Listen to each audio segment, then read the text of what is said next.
Matt and Leah, Matt and Leah, Matt and Leah, Matt and Leah, Matt and Leah, Matt and Leah, Matt and Leah, Matt and Leah. Matt and Leah, Matt and Leah, Matt and Leah, Matt and Leah. Matt and Leah, Matt and Leah, Matt and Leah, Matt and Leah. A pancake. What is up, boys and girls, and everything in between? It's Bear With Us. I am still Matt. She is still Leah, but she is now my wife. Leah, my wife, how are you, my dear? My husband. I can't believe it. Can you believe we're married? I've had about 3 weeks plus to let it sink in and digest, and we are still officially married. This has got to be some sort of record. We've broken someone's expectations. It's been 3 whole weeks and several days. You guys, we missed you so much. It's been so long, it feels like, since we've been back here at Studio Me, East Liberty in Pittsburgh, Pennsylvania. We're here. We're back. So much has changed, yet so much remains the same. The biggest difference being that we are now legally husband and wife. The last time we met you, we were just preparing, just gearing up for our nuptials. They are now in the rearview mirror, and damn, what a time it was. Oh my God. First of all, it's just been the craziest month, you know, with WrestleMania, which is our craziest time of the year with work. Going off of that, straight into the wedding, straight into the honeymoon. It's just been such a whirlwind. I feel like we have to catch you guys up on so much stuff. I'm looking forward to this episode simply because as we talk out our memories of the weeks that have been, I'm bound to remember some things that I have forgotten. Right. There's probably going to be some things unearthed that we completely glossed over in the madness of the last month. Yeah. And of course, we have to share it all with you, the Bear With Us faithful. It's a special wedding episode. It is a very, remember when they used to do that, like on TV, a very special Yes. episode? Yes. And it was usually something about like teen drug abuse, or like when Saved by the Bell had the dumb, say nope to stupid, dope. say nope to dope. Yeah, it was like a very special episode of Saved by the Bell. This is not like Or that. like that show we've been watching. We have to catch you guys up on so many shows that we've been watching, but the show we watch, Minx on HBO Max, Dong is wrong. Dong is wrong. Dong is wrong. Not necessarily our worldview, No. but if you have some free downtime and you need something to watch, check out Minx on HBO Max. It's been Leah and my favorite show for the past, several days because we binged it. We never really get a chance to do that, but we found ourselves with a little bit of downtime and no real motivation, and we've Dong is wrong. jumped Dong into is Minx. wrong. It's very on brand. If you enjoy Bear With Us and the Yes. madness that we bring to the table, check out Minx. It sounds like it would probably be right up your alley. Yes. Where do we even start? Oh Where do my we gosh. even begin?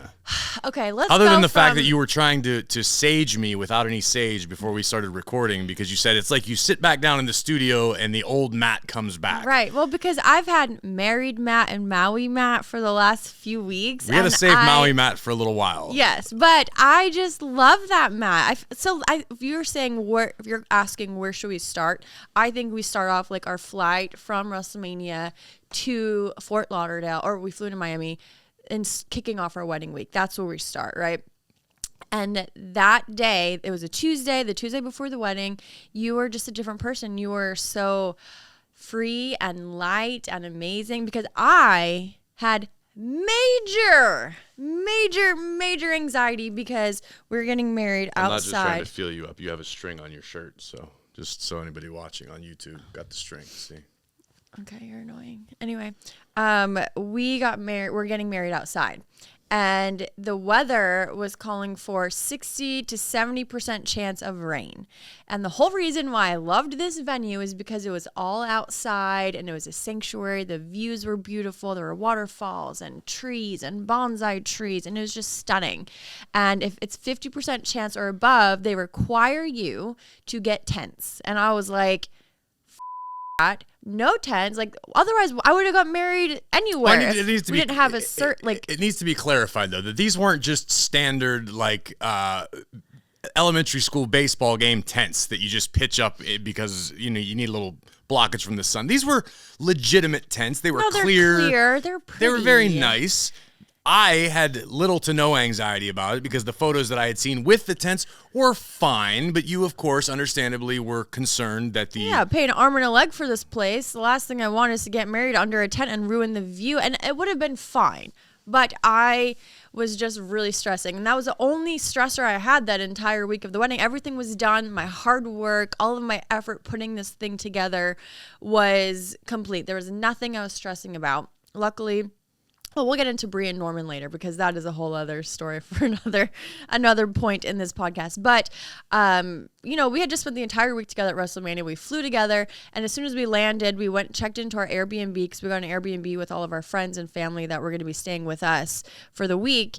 And I had to go run errands and pick up some stuff. I was picking up your tuxes. I was getting a facial. I was doing this. I called you on my way to go. I went to go pick up my wedding dress, and I was like so upset. You're like, what is wrong? I'm like, the rain, and I was like crying, and you're like, babe, it's gonna be fine. I don't care if it rains. I don't care what this is. I don't care what that is. It's gonna be the most perfect day. And you were just so calming. And in that moment, I was like, not that I was questioning any of my decisions marrying you, but I'm like, it was just your calm energy and your positivity. I know, guys, positivity from this guy. Yeah, believe it or not, it exists. It just really mellowed me out, and it made me feel like, okay, I'm making the right decision. And it was like, whatever, it is what it is. And after that conversation, I really kind of chilled out. Well, long story short, not to give everything away, but it did not end up raining on our special day. Thank But God. I looked at the whole experience as, okay, we just got through the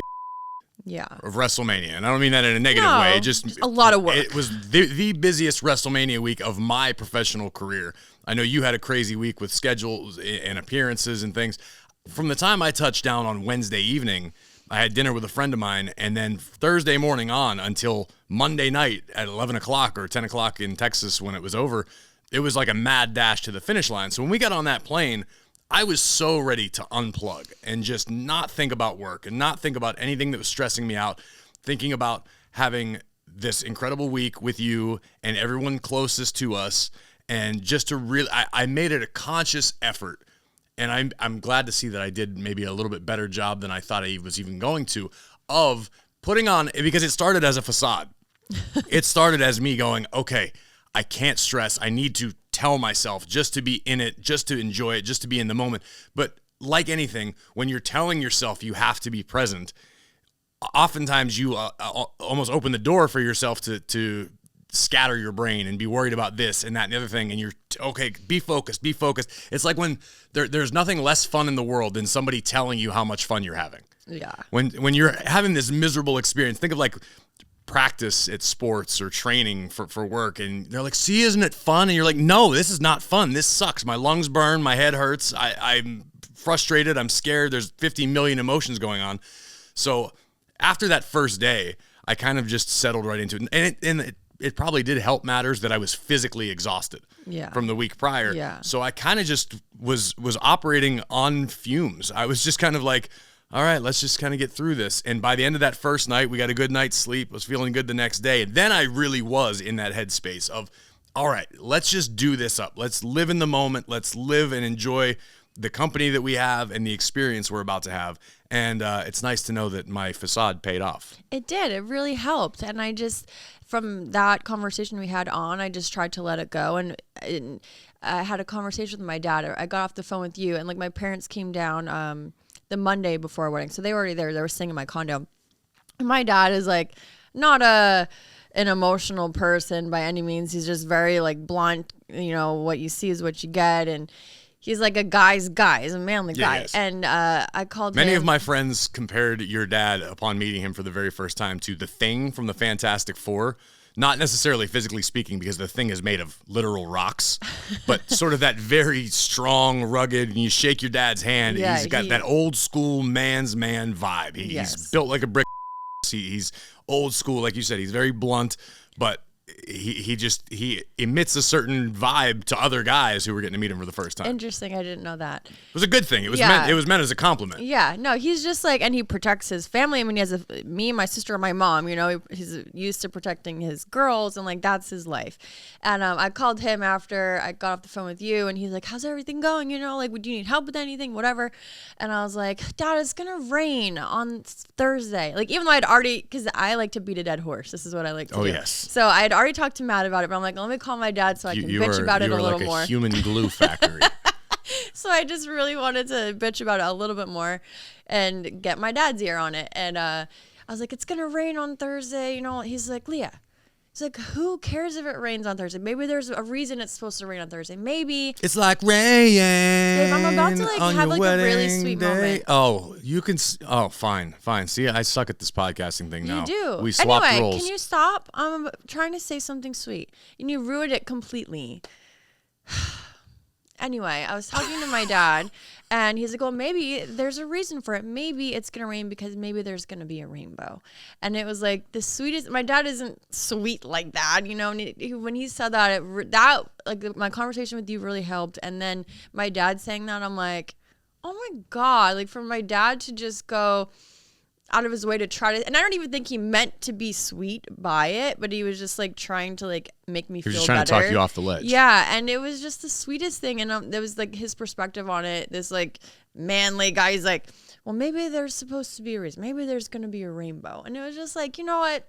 Screw it. If it rains on my wedding day, it is what it is. And he just was so sweet about it, and I just really, from that point on, enjoyed the week with our family and our friends and my sister and my mom. I have to give them a shout out because literally without them, this wedding wouldn't have happened. They did everything that week for us. No doubt about it. They just truly did. And I will say, if you're getting married and you're trying to do everything yourself, that's a bad idea. And like I planned everything by myself, and I, you know, made sure everything was set up properly and ready for when we got down there. But the week of, you don't want to be doing everything, running around your errands and trying to pick last minute things up. I delegated those tasks to my mom and my sister, and they really, really helped. So I'm very grateful. And then we have to get into the conversation of Norman, the MVP of the week. Oh my goodness! I was going to save MVP honors for after the discussion, but let's just get it right out of the gate. Bree's boyfriend, his name is Norman. Literally, I feel like as I knew we were going to talk about Bree and Norman, you have to steer me in the correct direction here. I imagine this is like when you listen to your Call Her Daddy and there's like relationship drama. Obviously there's no drama with Brit, but everyone knew about like this backstory. I'm like, ooh, we're gonna have one. We're gonna have a couple that we can give updates on to our listeners who are they're gonna know and they're gonna care and they're gonna believe. Yes, we need to get them on the podcast. I agree, because they're like the epitome of the perfect couple, like so madly in love, so like they both have amazing jobs where they help other people out, and they're selfless and they're good looking and they're hardworking. It's like, it makes me sick how perfect they are. And the fact that Norman, so that Tuesday before the wedding, he came over and he made everyone dinner. He grilled out, made like the best food possible, cleaned up, did all of the errands. He went and got the flowers for the wedding day with my sister. They just, everything that you could possibly need, Norman had a way to figure it out how to do it. Stole all of my thunder. Everything that I could have done to enhance the week, Norman did 10 times better. Yes. In fact, I think my best friends like him better than they like me. Yeah, I mean, everyone was just obsessed with it. Like anything that we needed done is like, oh, I bet Norman can do that. I bet Norman fixed everything. He prepared everything. It just was this ongoing joke the entire week. That the man butchered a coconut with a steak his knife. bare hands. No, but it was just, I'm so grateful for all of the help. And then the rehearsal dinner went off without a hitch. My goal with the rehearsal dinner was, because a lot of people were coming in and traveling for the wedding, I wanted people, and it was everyone from all over our lives, like kids, like people from your life who have never met my friends, and our families who haven't met, or I mean, most of our family has met, but to meet some of your friends and some of my friends that were coming from all different walks of life, cheered for the Patriots, the Lakers, WWE, everyone coming together, that rehearsal dinner, everyone got to meet and hang out and mingle. That way, come the wedding night, everyone knew each other, everyone was on the same page. There wasn't like awkward interactions like, oh, who are you or whatever. So I was really happy with how the rehearsal dinner went. I want to pause this discussion only to impart a little advice to anybody who may be in the planning stages of a wedding or could envision themselves in a situation as such in the near future. Keep it small. Yeah. Keep it tight. Keep it limited to people who like the back of your hand and who know you. And to your point about the icebreaker of the rehearsal dinner, it wasn't a traditional rehearsal dinner. Yeah. We had catering at the Airbnb. Yeah. But it allowed everybody to break the ice, get to know each other. So to that point, once the wedding got underway, everyone was already on the same page. Right. And there was no awkwardness of, oh, hey, this was my friend from 9th grade and we're going to sit him by the accountant and my pediatrician is here and my sister's boyfriend's best friend had to come because we traveled. Like, there was none of that. It was tight. There were probably a handful of people that in hindsight, I go, oh man, I would have liked to have had them there, but we purposely kept it tight. But in doing so, we eliminated any prospect of drama. Yeah. We had no drama all wedding week. Yeah. Issues would arise, little headache here and there, easy fixes because it was a team. It was like everybody was on the same page. And I know we did that by design, but in hindsight, I think that might have been one of, if not the biggest proponents to making the week such a success was the crew that we picked, and we kept it almost too tight, but it was so tight that everybody vibed along. Yeah, and I think sometimes people don't have the choice, whether if it's their parents are paying for their wedding, and right. like, the parents like, no, you have to invite your third cousins and their family, and I get that, but at the end of the day, you have to remember this is for you. It is your wedding. And that's Matt and I's biggest thing that we were talking about when planning the wedding. This is for us. This isn't to make anyone else happy. This isn't to make sure that our Aunt Mitzi's neighbor gets to come. Do you have an Aunt Mitzi? No. But do you know what I mean? It was for us because this is our wedding and it shouldn't be to appease or make anyone else happy. And I think sometimes family members try to get too involved and make, oh, well, can you do this? Or you got to do this, or you got to make sure you have flowers like that. It's like, no, at the end of the day, this is about us being together, being in love. I want to remember this day. I want to make it as special as we can and also make it fun for everybody else. But this is our day. Right. It was about us and the sanctity of our marriage and celebrating what we wanted.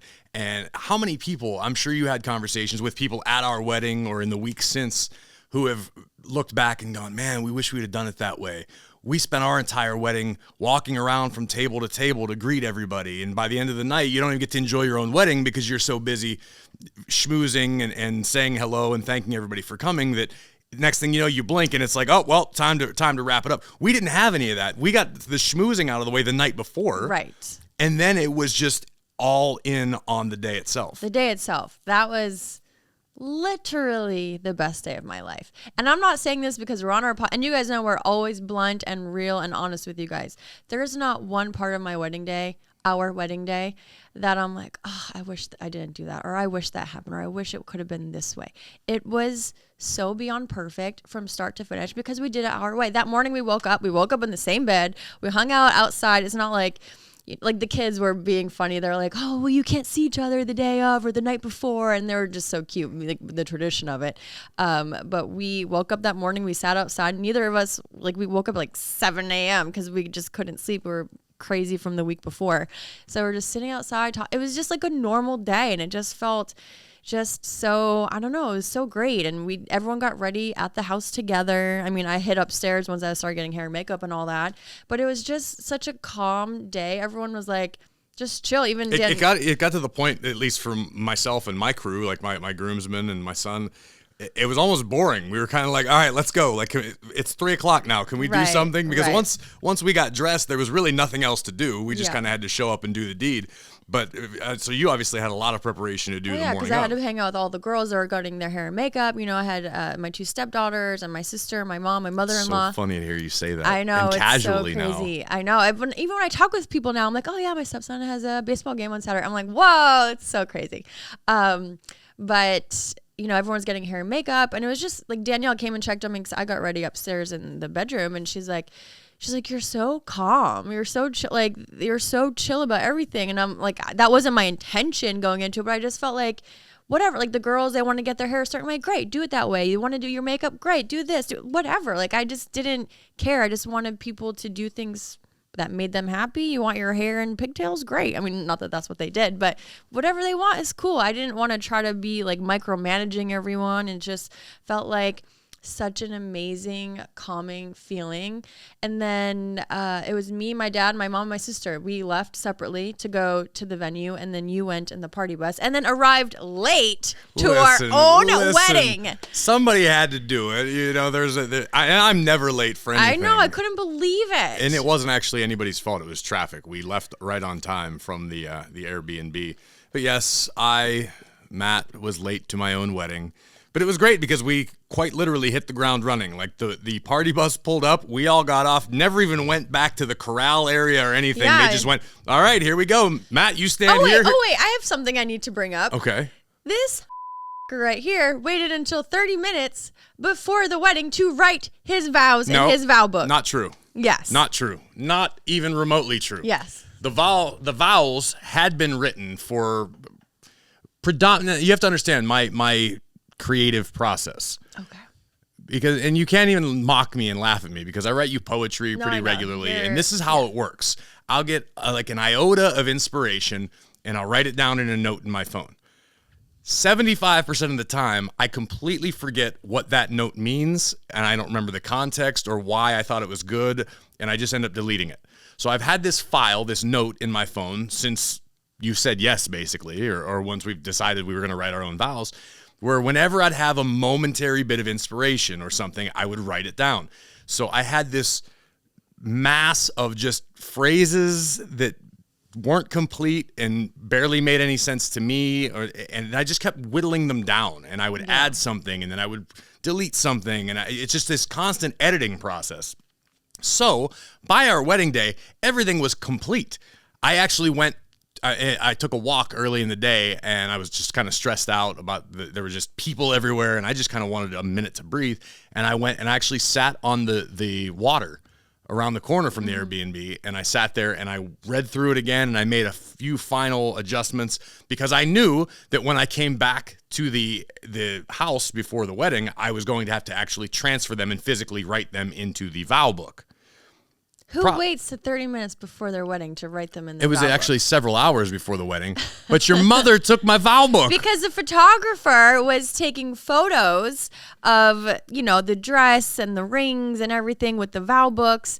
And my mom said, she even said to you, oh, don't worry, I won't even look. I'm not going to look at what you wrote in it. And you were just like, okay. And you just gave it to her. You weren't like, oh, well, I need this back. Or, oh, there's nothing in it. You didn't say. So she was like, yeah, we didn't even think anything of it. But I wasn't stressed because, like I said, I had everything written in my phone. I could have, if worst came to worst, I could have pulled my phone out and read it from there, or probably recited a reasonable amount of it because I'd read it so many times by then. But we get to the venue, and halfway through the drive to the venue, Matt texts me, do you have my vow book? And I'm like, yeah. He's like, I didn't write anything. I'm like, are you kidding me? So I had to have our wedding planner. Matt had to text his vows to the wedding planner. The wedding planner wrote him down in the Which, book. let me tell you how stressful that is, reading somebody else's handwriting for the very first time, particularly with the phrasing. Luckily, as I wrote it out, I kind of had it in some semblance of order as to the phrasing and which paragraphs go together.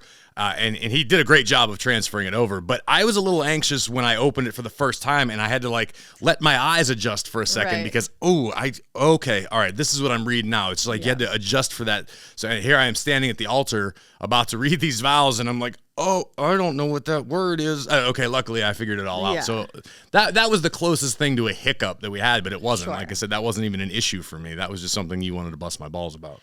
But, you know, the start of the ceremony, just from the moment it I got to start because it started. I was actually there at the very beginning. Yes. And this is going to all be my recollection through gallons of tears because from the beginning, I couldn't hold it together. I've had this feeling for several weeks leading up to the wedding. And I think you and I have talked about this. I am an emotional guy, when it comes to letting my feelings be known. But as far as like happy tears, not something that happens to me too often. Every once in a while, I'll see a movie. I mean, you and I have watched random movies that make me cry. I do get to be a bit of a softie at times. So I expected some tears. I didn't fully expect like ugly, blubbering, like I can barely compose myself tears. And from the minute the music hit, I'll tell you what got me was seeing my daughters walk down the aisle at first. I got there and I had about 45 seconds to look at the group of people who had assembled because I got there and it was like, here we go, wedding time. So I'm kind of looking out and seeing my family. And from the beginning, my sisters are already in tears. Everybody's, it's this big emotional moment. And then the music started playing, and here come my daughters. Violinist, first of all. So the violinist, the music was just so beautiful. It was beautiful. And the setting, everything was perfect. The weather was great, no tents. And I see my daughters walking out in their bridesmaids' dresses. Beautiful. And I immediately started to crumble right then and there. It was so cool because to me, it was like the culmination of everything that we've done over the past couple of years and all the ups and the downs. And it was like culmination of us as a family. As a family of you and me, as a couple, like it all came to fruition in this moment to me. And it got very real, very fast. And it was, okay, seeing my daughters walk down the aisle, grinning, looking beautiful, happy, seeing them stand there waiting for you as junior bridesmaids, seeing Brie looked like a freaking Hollywood movie star. Supermodel. Just looked stunning as she walked down. And there was a little bridge that led to the area where the altar, so to speak, was for the marriage itself. And when Simply the Best started being played on the violins, and I looked across the bridge where you were still out of the line of sight for most people, but from where I was standing, I had a perfect shot of you and your dad. And to say that it took my breath away was an understatement because it was unbelievable. Had I not already been mid-sob, that would have done it. That would have broken me. But instead, watching you and seeing your big, hulking, badass dad get a little welled up, seeing his lip quiver a little bit when he was handing you over, again, if I weren't already in tears, that would have done it. It was just one after the next. So I basically just cried for the first hour of our day. I know. When I got up to you, you just had like, not even just tears. It was like your face was wet, not from sweat, just tears. I was weeping. And it was just because, like I said, it was like the culmination of everything. Everything became real. It was like, wow, here we are. We've made it to this point that you and I knew was possible, but so many people told us long ago from the very beginning, under all the controversy and negativity that surrounded it, it was like, we did it. We beat them and we won. And seeing my daughters come out and having my son stand by my side, it was just so proud for me and so unbelievable to actually be in this tangible moment where it was like, like this is real. We did it. Yeah. We did it. It was beyond just you and me. It was my kids. It was our families. It was all of our friends who were there, who have stood by our side and been supportive. I'm emotional. No, it's so amazing. It's understandable though. I mean, I was incredibly emotional that entire day for this very reason because it was like, this is just fun. Oh, you hear these two are dating. Oh, I wonder when that's gonna go belly up. Yeah. Because we still hear it to this day, especially social media. How long till the divorce? Like, right. But it was such a really cool, special moment to me. And it just gave me all of the feels. Yeah. All of the feels. So here I am sobbing as you are making your way to the ring. And now. The ring. Yeah. Pun not intended, but quite accurate. And now. What was your perspective? Because now... I mean, for me, it was just, I wanted to make sure that I just was in that moment and not worrying about anything. Like, I was just walking with my dad, and my dad, like, broke down. Like, again, talking about how my dad's, like, this big, strong man, like, not emotional ever, never emotional. He was, like, crying in the little bridal room before we got out. Like, I told him the rainbow story. I was telling my mom and my sister the rainbow story about my dad saying that. And he's like, what are you gonna say that? And he like had to walk away, and like we've never seen my dad cry ever. Yeah. My mom said my dad cried when I was born, and like other than that, I've never seen him cry. Right. So he like had to walk away, and like my mom and sister were now all sobbing. So like, isn't that so sweet that dad said that?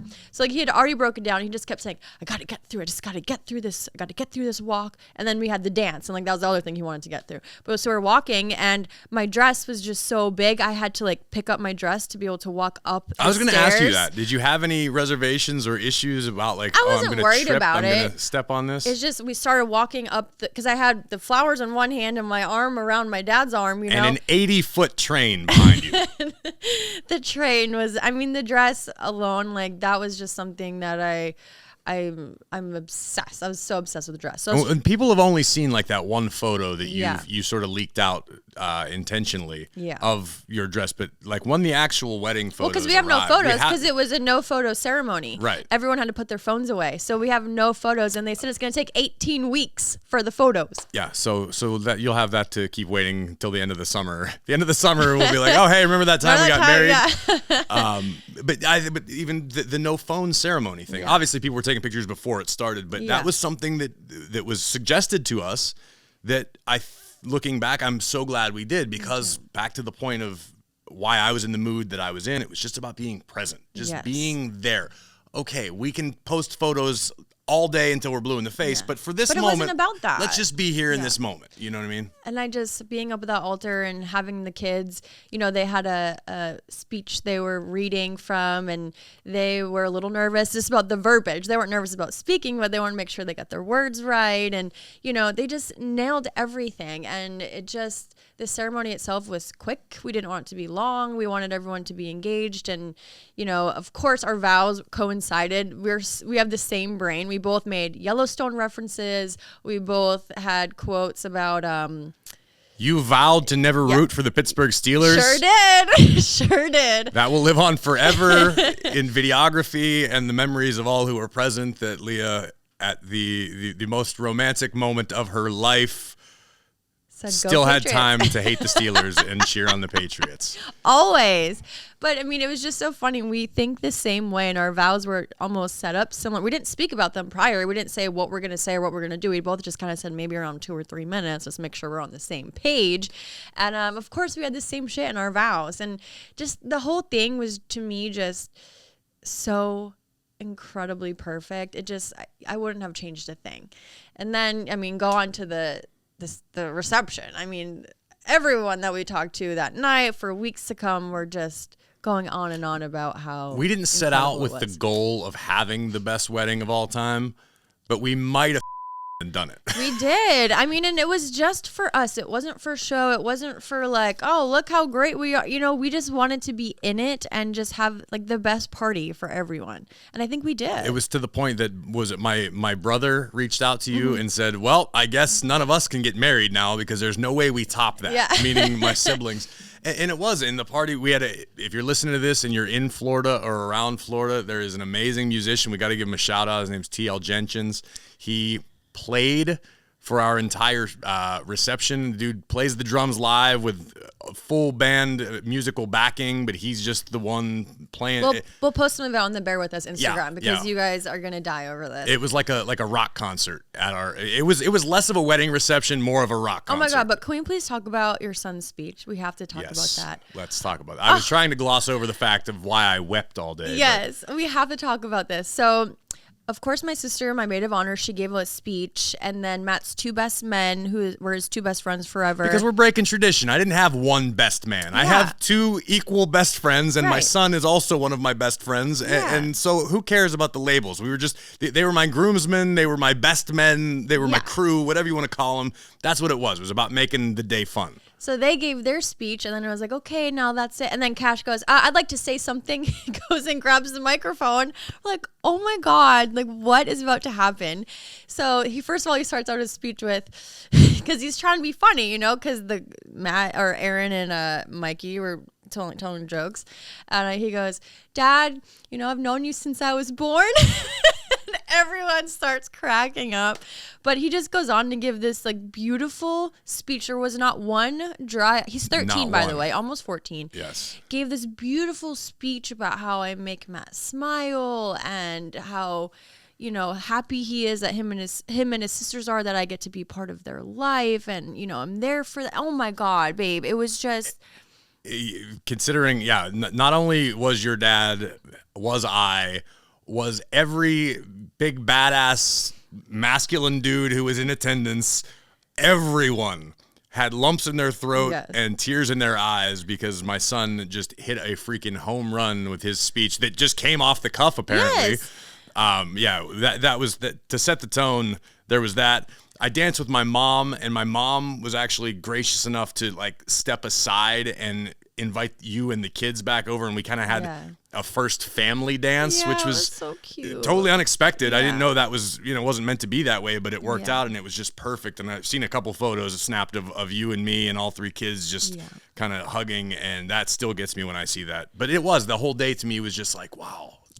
Just your son making that speech, because we can be like, oh, we're a family, we're great, and this is great, and that we love being around the kids and they love us, but hearing him give that speech of his own volition. Yes, no one was like, you should do this. Right. Like, we had no idea he was even going to make this speech. Right. And then he said all of these great, amazing things, and it just, to me, was like, okay, obviously we're doing something right. Obviously I'm doing something. I've never been a stepmom. I don't have a stepmom in my life. I don't know the way I'm supposed to go about things, but it just felt like it was almost like validity, and like knowing the last few years we're making strides in the right direction, because there's no handbook, there's no rule book, but it's obviously making an impression on him. And if it's making an impression on him, I mean, of course the girls too. So it just makes me feel like I could take a breath and be like, okay, like we're doing something right.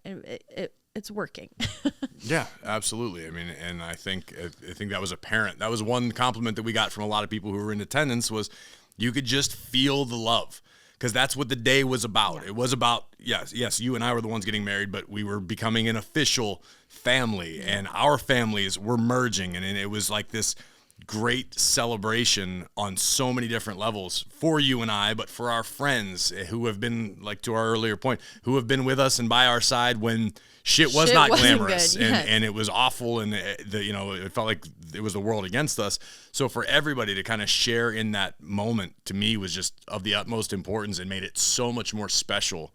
And in a weird way, kind of gave me like a motivation to do right, not only by you, but for everybody who was there, you know what I mean? Who stood by our side and made it all the way to that point. It was like, okay, you guys were here for us. Now we're going to do this the right way. Well, and I think we had this conversation several times, not only at the rehearsal dinner, but several times throughout the night of our wedding, you and I, which is something that was important to me, to make sure you and I were in it together the day of the wedding and the reception, and be in it and enjoying each other's company, not just like for everyone else. But we had this conversation several times throughout the wedding, being like, can you believe all of these people are here for us?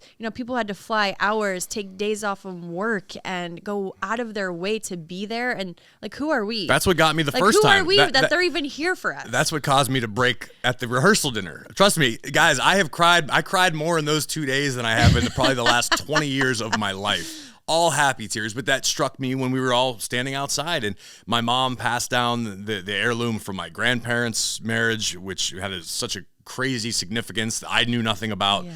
That got me going. That sort of got the tears welled up. And then when I think we were sitting there eating dinner, and you should probably say something to everybody who's here. Yeah. And I stood up and I just looked around, and this wasn't even the full wedding yet. This was the rehearsal, which there was 15, 20 people there. But just to your point, to see these people who took time out of their lives and made the drive, or hopped on a flight, or however. We got married in the middle of the week, so people had to take off work too. That right. It was just it meant so much to me, and just standing there in that moment, I genuinely got caught in the moment. And as I started trying to speak, and it was like it just became real in the middle of a sentence where I was like, oh my God, these people are all here for us, and you get so used to just trying to be selfless and focus on everybody else and make sure that the kids are okay and that work's taken care of. And so it was, I don't want to say unfamiliar, but to be in that moment and realize that was like extra heavy to me because it meant so much that all these people came just for us. Yeah. I mean, you guys are probably bored to tears know. at this point. We're just talking about our wedding day and the wedding week, but it was just such a perfect day. And I feel like you guys have been on this journey with us from, we've been doing this podcast now for almost 2 years. We have to let you in. We have to tell you about this day. We haven't talked about it anywhere. It's not like we're posting about it. We're not talking about it. Well, hey, if nothing else, it's evidence that what we're saying here, we're practicing what we're preaching. Yes. Here yes. on Bear With Us. The podcast is almost 2 years old. We started it, obviously we were in a healthy relationship and a good place in our life at that time, but it's grown. You've grown with us. The show's grown. We've got Corey and Carmela now. We've got all these different avenues, and things are growing and expanding as far as everything we started here on Bear With Us. And here we are, Matt and Leah, legally married. Right. It's real. It's not, it's sort of, I know we're just reminiscing and talking about our day, and you're right. I'm sure some people are probably bored out of their mind right now. But the fact is, it's real. It's now tangible. It's not like we were giving this advice and the next thing you end up on TV like Johnny Depp and Amber Heard. Like we're here, doing this and living what we're preaching and showing that, hey, we may not be able to give you advice that works for each and every person, but we're giving you our own advice and it works pretty damn well for us. It was just the best day ever. The best day ever. I did not want it to end. I just felt like I blinked and it was over. But I do, for the most part, remember everything that happened. It was like, can I tell you my favorite thing about the wedding itself was the day after when we were in your condo in Fort Lauderdale, and it was you and me and Bree and Norman and your parents. And we were all sitting around the living room reminiscing, just much like you and I have done for the past 20 minutes or so. And everybody's recollection ended at a different point of the night where it was, and then you asked the question, I don't remember doing this. And then, oh yeah, you did this. And then that, but then I don't remember what I did next. And everybody's night sort of falls off at a different point, including your parents. Oh yeah. And that's when I went, we had a hell of a wedding when your parents were still unsure, a little foggy. It wasn't a blackout, sloppy, drunk party by any means, but everybody had such a time and everyone was just in it that everybody was like, oh yeah, I was busy doing this and this. And then last thing I remember was dancing. And then, oh, okay. Well, oh no, that was fine. You went here afterwards and kind of piecing everything together. It was so much fun. I will say I never do shots ever. Can you attest to that? Yes. Literally, I mean, once in a great while I'll do a shot, but it's my wedding day and everyone, like I said, all walks of life. I had some of my friends from Lakers, some of my friends from Patriots, some of my WWE friends and my family, friends, whatever. We do a shot with me. We do a shot. I'm like, oh my God, you know what? It's my wedding day. If I can't do a shot on my wedding day, then when am I going to do it? So, but I see all these pictures of myself the next day. I'm like, a different shot on my hand, I'm like, who would let me in my their right mind, take another shot? I think the video of me taking off your garter, Magic Mike style, was enhanced only by the fact that you very clearly have a beverage in your hand at the beginning of the situation that I think you just threw. Well, I chugged it, threw it, and then wiped my face like this. Very classy. Very My favorite part, I do remember, because this was towards the end of the night. You went to go take off my garter. I'm like, you better use your mouth. You did. That was a direct order.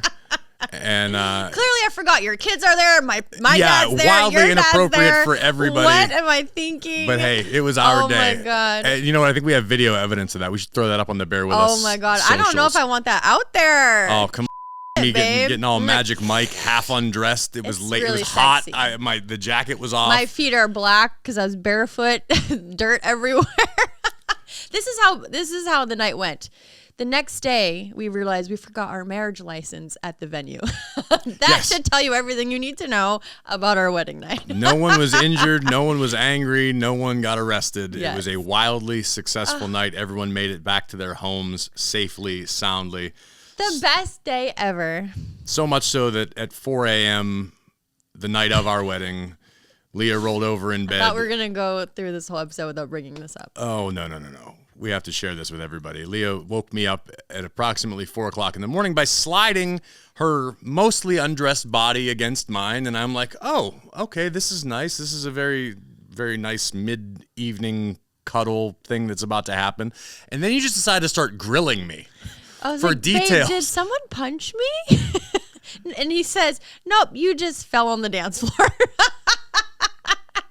Good good to know. Okay. And then I said, well, what about this? Did we take this? Did you get my Louis Vuitton perfume from the bridal suite? He's like, babe, I don't know. It's 4:00 in the morning. I was at the same party you were. I'm not entirely sure. I don't have any answers for you, but I can assure you 4 a.m. is not the time to ask me for these answers. Oh my God. The best time ever. It was absolutely wild. It was a time. I'm going to make an executive decision here because I know we want to get into the honeymoon. I think so that we can dedicate the proper amount of time to the honeymoon. If we have any listeners left after listening to this wedding episode, they're going to be like, we don't care about the damn honeymoon at this point. Well, that's true. That is true. Well, maybe we won't tell you about it anyway because it's a bit risque. Ooh. Baby. You know how we like to do it. I think we maybe just, for old time's sake, since we're kicking off this, what is this, part 2 of season 2, episode 1, however we're labeling this. Season 2. We're back and we're podcasting yet again. And I think this I think this has been a lovely trip down memory lane for our wedding. What do you say we take a dip in the mailbag? I didn't think we had time for that, but okay. I think we do. I think we've got time. Let's do one.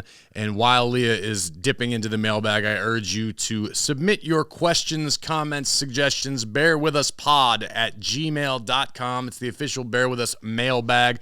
Make sure you like, follow, subscribe. Tell a friend. Tell an enemy. Just tell everybody about the greatest relationship podcast on God's green earth. So says the hosts and no one else. Okay.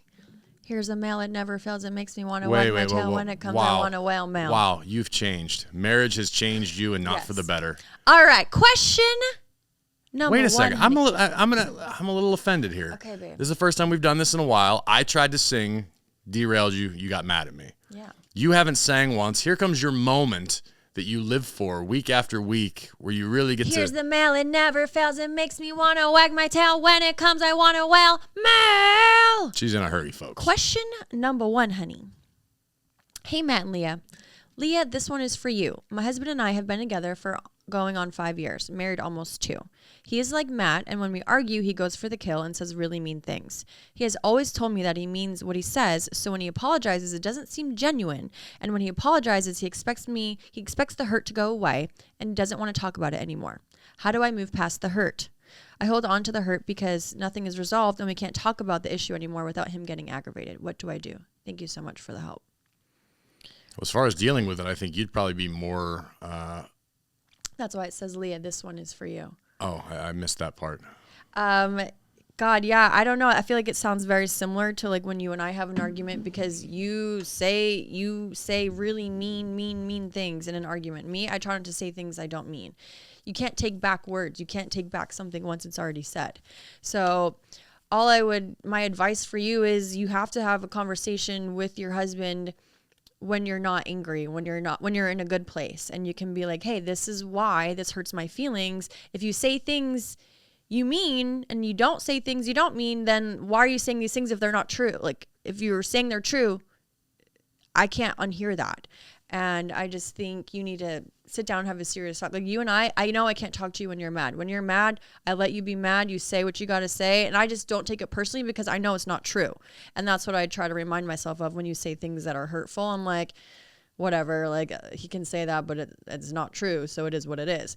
And I have to go back and be like, hey, like, do you know when you say this, like this really hurts me? And you can see that I'm being genuine. I'm not trying to like bitch or complain. If we're in a good mood and we're getting along and things are great, that's when I try to like talk to you about things like that because I can't talk to you about it when you're mad. And I think that's the important part. And that can't be minimized is you do bring up these things that I've said. And I think you've told me recently that I've gotten much better at communicating and not fighting as dirty as I once did. But it was a habit that I had to break. It was something I had to unlearn.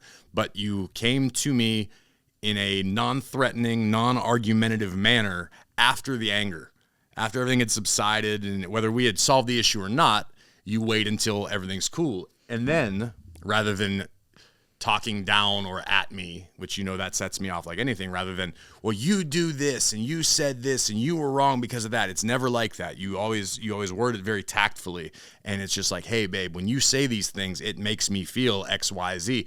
And when you shine the light on it, it makes me go, oh, well, I don't want you to feel that way. Like, even when I'm fighting, even when I'm angry, my intention is not to crush you as a person. It's to win the argument, right? Which at times are not mutually exclusive. Just because I'm trying to win the argument and prove my point doesn't mean that I'm not doing damage elsewhere in the process. So to the young lady that sent the email, I would say definitely keep that in mind. Apply all of Leah's advice, but the timing is everything. And I try to, like, if you and I are, say, watching a movie, or you're talking about something that happened with your kids or your sibling or a friend, and I realize that resonates with how I may feel about something you say or do, I try to kind of draw that parallel. And it could be, again, weeks removed, months removed. I can be like, hey, remember that time we had the fight about that? And like, you didn't see my perspective, but do you see this perspective now? And you're like, oh yeah. Yeah, I guess you're right. I never thought of it that way. So, and I'm not trying, like, you don't want to bring up an old fight or like, you know, ruin something that's like a good moment. But for me, I can try to draw a parallel. Like, if you're upset about something and I'm like, oh, but see, that's how I felt when you did this. And you're like, oh, I didn't even think of it that way. But now that you word it that way, or now that I'm feeling that way and I can see, because sometimes you can't always understand where someone's coming from until you're going through it. Do you know what I mean? Sure. And not that I would try to do something at you, just be like, oh, see, doesn't that suck? That's how I feel. Like, you don't want to, like, not in a retaliation aspect. But, and I'm not saying do that. But if you can see something from another perspective that has to do with another couple or another person, and you're like, see, that's how you make me feel. And you see how that person's feeling shitty, you're like, shit, I didn't mean to make you feel that way. Right. I try to do that with you when I can. If it's there, if it presents itself, I don't go seeking things like that. But if it were to happen, I can be like, oh, yeah, that's how you did that one time. Pointing things out when the temperature is tepid. That's the thing, is don't try to do it when you're angry. Don't try to, if you guys both realize you're angry, you may not solve the problem. You may just put a Band-Aid on an axe wound, but walk away, decompress, have that discussion about what bothers one another, about how you fight, because that's something I've learned in this relationship, that it's not all bets are off. It's not a zero-sum game where you just play to win. Like, and it's not me versus you for the most part, especially we're married, and how we look at things is like we're on the same team. Right. And it's not like I'm trying to tear you down by having this argument. It's like, no, you're actually hurting my feelings. This is why I'm saying this. I'm not trying, well, you suck and you're this and you don't want to like point out things that are wrong, but it's like you're on the same team. So how can we make sure we get back on the same side? And that's what the end game should ultimately be. If you're in a partnership, you're in a relationship, you're in a marriage, your goal isn't to try to tear your significant other apart. It's trying to gain some perspective and insight as to why they're feeling that way, and then how can we make it better? Correct. That's all I got. Okay. Well, we gave them enough to whet their appetite this week. I feel so bad, you guys, if you're so bored. Like, because I don't think it was that boring. I think people. There was no humor. There was no singing other than the mailbag. I tried singing, and you stepped on me and made me feel this big. I see how the dynamics in this relationship have already begun to change. You've changed. I'll just be like you. Just wait till next week when we can tell the world about Maui Matt. I love Maui Matt. we will disclose Maui Matt to the Bear With Us faithful next week. It's so week. nice to be back, you guys. It's nice to be back. We're excited to grow this thing. I think next week we're going to talk about new goals for Bear With Us, for us. What you guys want to hear more of, what you want to hear less of. I'm sorry, I won't sing any less than I do right now. Once in a blue moon. Whatever guest, if you guys, we're going to start bringing more guests on. So if you guys have suggestions, recommendations, ideas, send them in. Yeah, let us know. Now that the madness of real life has sort of taken a back seat or subsided for the foreseeable future, we are focusing on our energy on, once again, reclaiming this as the greatest podcast in the world, period. Bar none, point blank, no exceptions. 100%. 100%. Go ahead. Are you really excited for this? Make sure you're following us at Bear With Us Pod all over the place. Fill the mailbag, and we will be back next week. Goodbye forever.